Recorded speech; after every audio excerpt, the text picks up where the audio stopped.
My child is manipulating me again. They are just pretending. Don't carry your child, as they will want you to do it all the time. Don't breastfeed so often. Your child will become too dependent.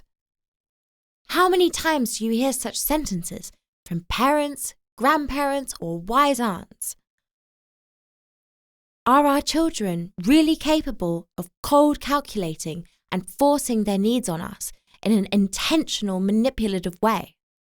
Or maybe us as adults attribute to our children these characteristics.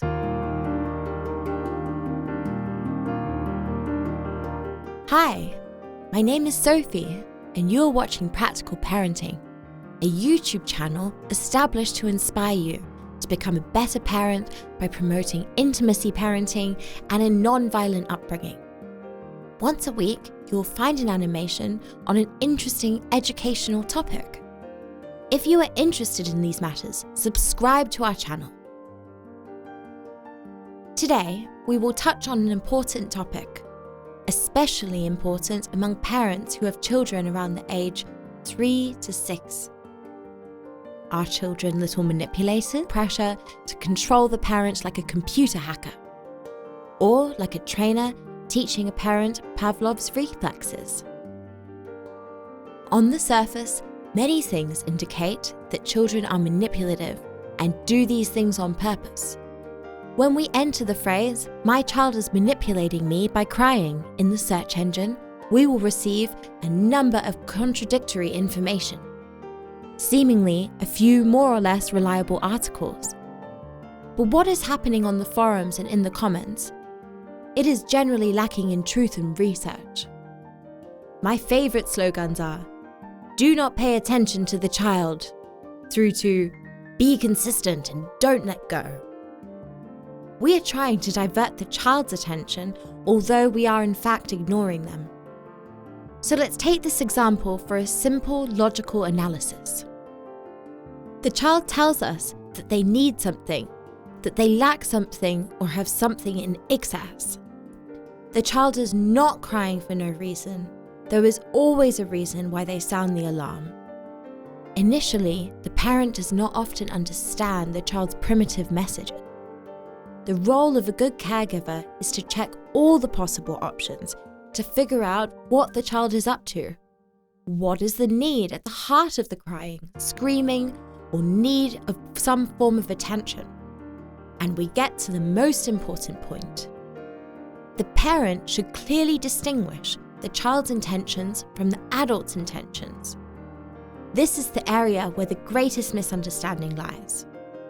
People think that children are manipulative only because of an assumption that they did action X and got the result of Y, then they will be repeating action X, for example crying on high octaves, they will always get Y.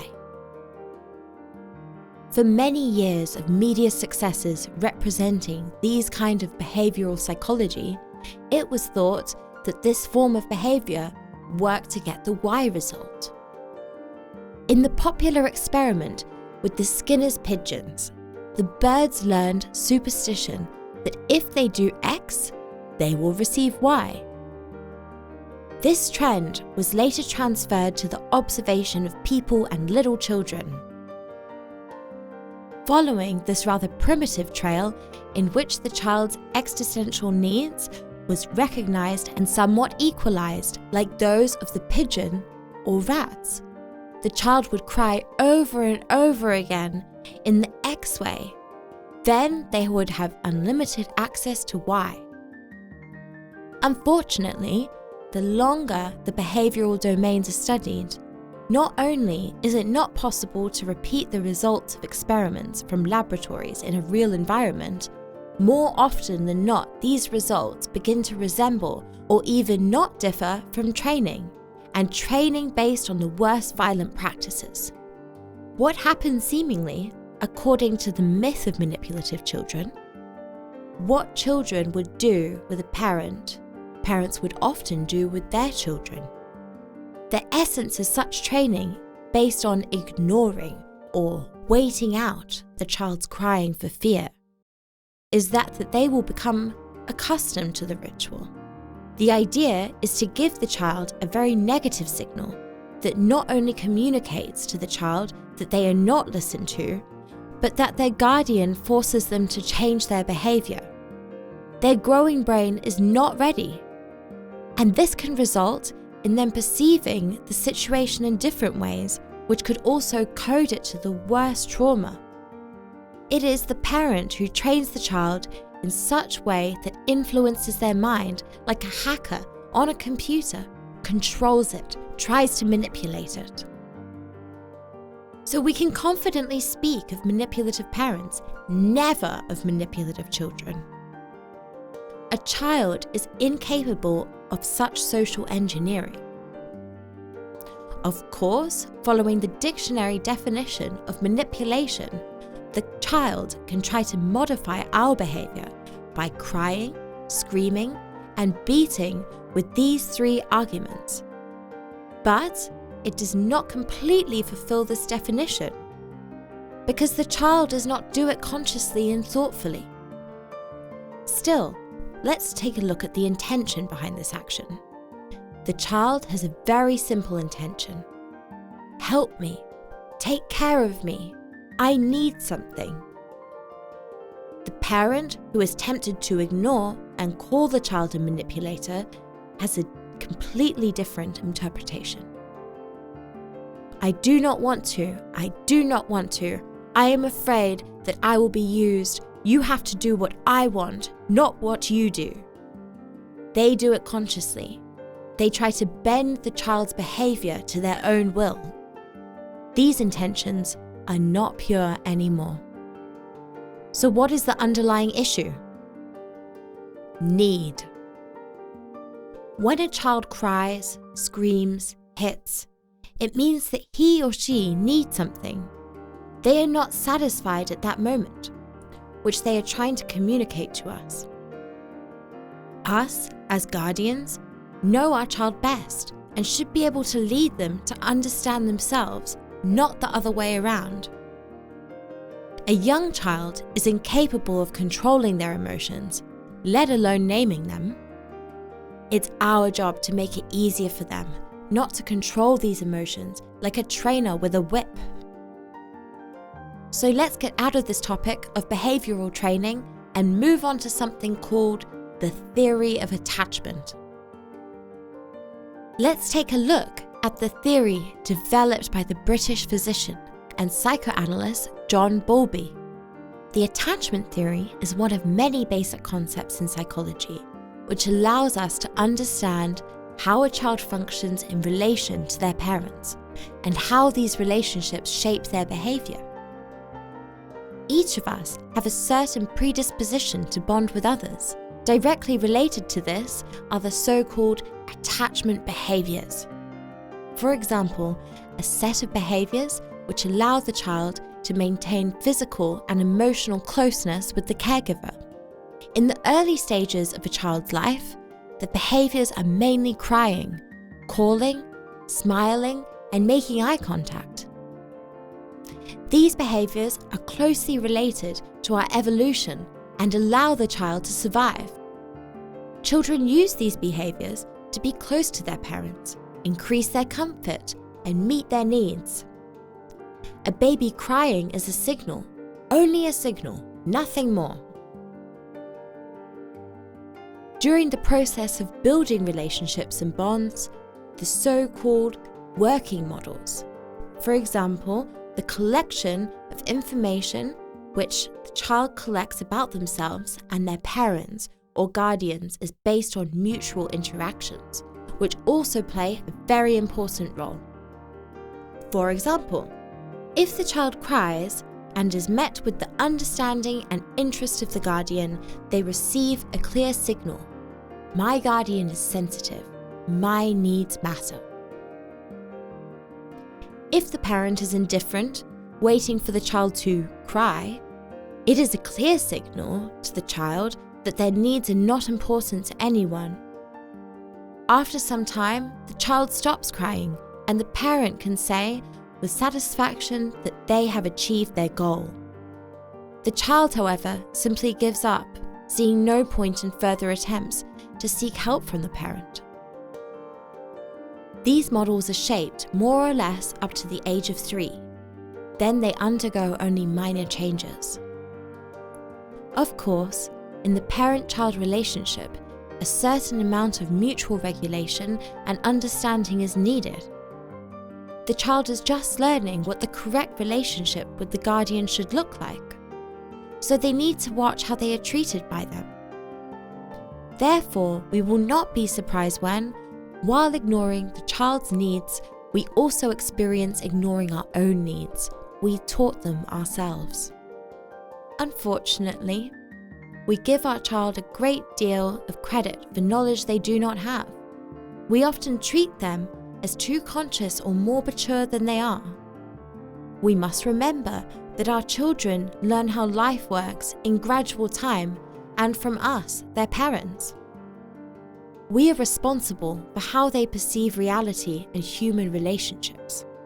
A very important concept which helps to understand the behavior of a small child, which is also called the theory of mind. The fact that other people, just like us, have inner lives, thoughts, and needs is something understandable and natural to every individual. However, our children do not have this knowledge. Realizing that other people also have their own inner world, different from ours, is a huge developmental step. This is the theory of mind. The awareness of the existence of other minds, which are different from ours, is not an obvious thing for the child, so the child cannot distinguish our own intentions from their own. Therefore, they are rejected by the parent. They experience a very large cognitive shock. The realization that any behavior is driven by a need comes later, between the ages of 3 and 5. Let's look at such behavior as handholding. Providing a child with closeness and a sense of security is something natural and desirable. Responding to a child's needs is not the mythical, stress-free upbringing, and it does not lead to indulging. As I mentioned earlier, parents will manipulate the child sooner than the child will intentionally develop such a set of behaviors. Things like closeness, a sense of security are obvious to us. For example, carrying a baby in your arms. This is the most natural activity. Since humans are born without the ability to walk, just like monkeys and sloths, the offspring of these animals, in order to survive, must be carried by the mother. And their natural need is to stick to and be close with their parents. Remember the reflex of clenching fingers on objects in newborns. It is a natural reaction resulting from the primal need for closeness, to hold on to the mother's fur. It is a survival reflex. While times have changed and mothers aren't quite that hairy, it clearly shows we can't escape hundreds of thousands of years of evolution. Forcing your child in your hands is nothing more than a signal of the need for closeness. In intimacy parenting, there is an emphasis on drawing boundaries that should not be exceeded, while remembering that each family member is equally important. We have to remember that these limits are not set directly to the child. Don't let him, show him who's in charge, are the limits set for yourself. I don't want you to do this, but I need you to do it, is much more effective than the slogans, you can't, don't do it. And it allows you to build empathy in your child and understand the needs of the other person. It has been proven a long time ago that the attitude of acceptance and sensitivity to the needs of the child is much more beneficial in a relationship than the proverbial cold rearing. In their development, a child may experience needs, but also wants, and it is up to the parents to distinguish between them. Waking up in the middle of the night calling for food is unlikely done on a whim. A child can bear a refusal, but only if it does not concern basic needs. Here, I will quote the author of the article Young Children's Understanding of Belief Constraints on Intention by Lewis Moses. Until about 4 years of age, children are not aware of the intention to behave in a certain way is usually accompanied by the belief that it can be fulfilled. It is clear that a young child cannot consciously bend reality to meet their needs. He or she does it unconsciously, and in a rather uncoordinated way, they are looking for support from their parents. Parents, on the other hand, can choose their own behavior, but if they assign adult manipulative intentions to the child, they will end up with a discouraged, disappointed, little traumatized child, trained under the dictation of cold and strict guardians. Wishing you lots of parental love and close relationships with your loved ones. I thank you for your attention and invite you to discover Practical Parenthood. If you are not yet one of the subscribers on the channel, Practical Parenting, please click the subscribe button and wait for our next animation.